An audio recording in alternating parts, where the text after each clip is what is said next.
U.S. and U.K. troops ready in the Philippines, 300 military vehicles and 20,000 troops deployed. The British naval vessel Hurst Point arrived at Subic Bay Port, Philippines, on June 26, 2024, carrying nearly 300 military vehicles and equipment to support large-scale operations. Nagbabala na si US Defense Secretary Lloyd Austin sa agresibong aksyon ng China sa Indo-Pacific region at iginigiit ang kahalagahan ng dialogo para maiwasan ang gulo.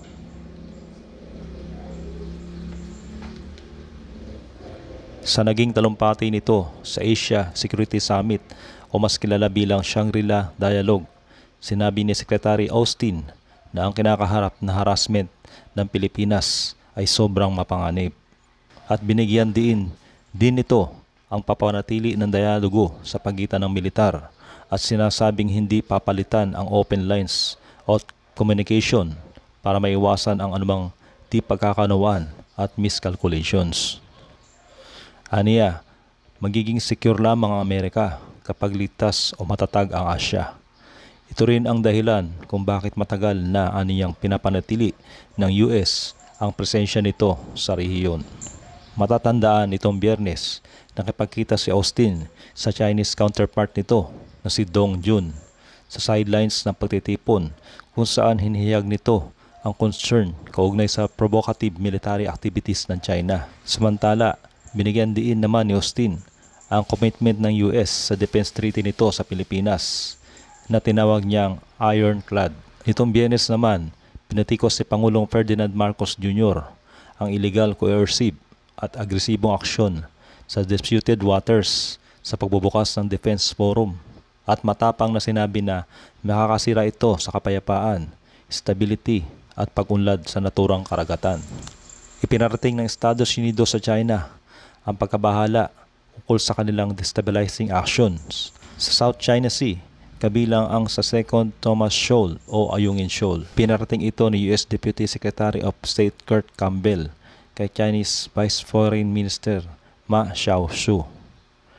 Pinagtibay din ni Campbell ang pagsuporta ng Estados Unidos para sa kalayaan sa paglalayag at ang mapayapang resolusyon ng mga sigalot alinsunod sa international law. Muling binigyan diin ng Deputy Secretary na nanatiling matatag ang commitment ng Estados Unidos sa Pilipinas sa ilalim ng Mutual Defense Treaty. Samantala, binigyan din ni Campbell ang kahalagahan ng pagpapanatili ng kapayapaan at katatagan sa Taiwan Strait.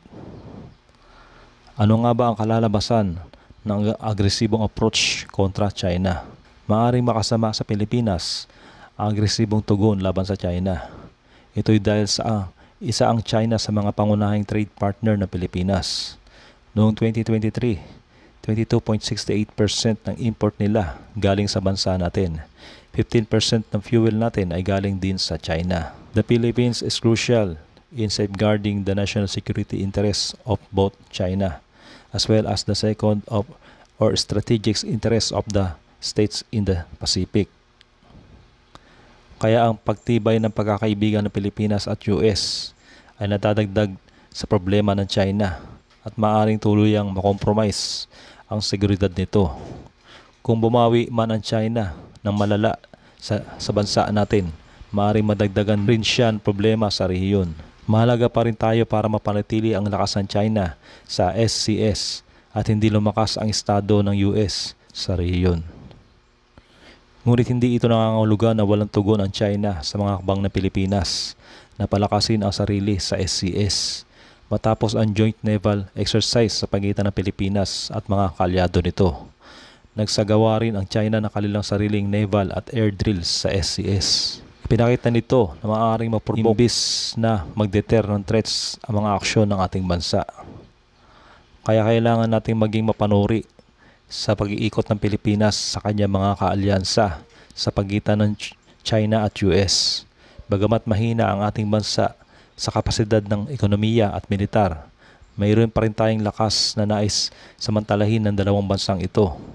Ang hamon para sa ating bansa at kung paano dapat balansehin ang para sa ating benepisyo. Samantala, Bagamat second largest economy ang China sa buong mundo, pero tagilid ngayon ang kalagayan ng ekonomiya nito. Tayo mga nagmamasid ang nakakaalam, labis na pinagkakagastusan ng China ang pagpapalakas ng militar power nito. Sa halip na gastusin ang salapi sa programang magpapasigla sa kabuhayan, pinakita nito ang kanyang tapang at kawalang galang sa soberenya ng ibang bansa na ang teritoryo nila ay tinatangkang kamkamin. Dapat nang palitan ng isang matinong leader si Xi na ang magiging konsentrasyon at mabuting diplomasi dahil ang pakikipagkaibigan sa ibang bansa ay makakatulong palakasin ang ekonomiya. Tinuruan ni Xi ang mga dahilan ng pagsadsad ng ekonomiya nito. Matumal ang demand sa mga produkto nito, tumataas sa kawalan ng trabaho at kawalan ng kumpiyansa sa bansa ng mga investors. Nangyayari ang lahat ng iyan dahil imbis na makipagkaibigan ay mga kaaway ang nilikha ni Xi sa kanyang pagiging mala Hitler. Dapat matauhan na siya sa mga nangyayari sa kanyang bansa. Hindi pa huli ang lahat. Pwede pang talikuran ni Xi ang kanyang buktot na disenyo at maging bahagi muli ng komunidad ng mga bansa na nagmamahal sa demokrasya. Noong 2023, nagtala ng 5.2% ng paglaki ng GDP ng ekonomiya ng China. Ito ay may mataas na target nilang 5% na paglaki. Mataas din ito sa naitalang 10% paglaki ng ekonomiya ng Japan at 1.5% paglaki ng GDP ng South Korea.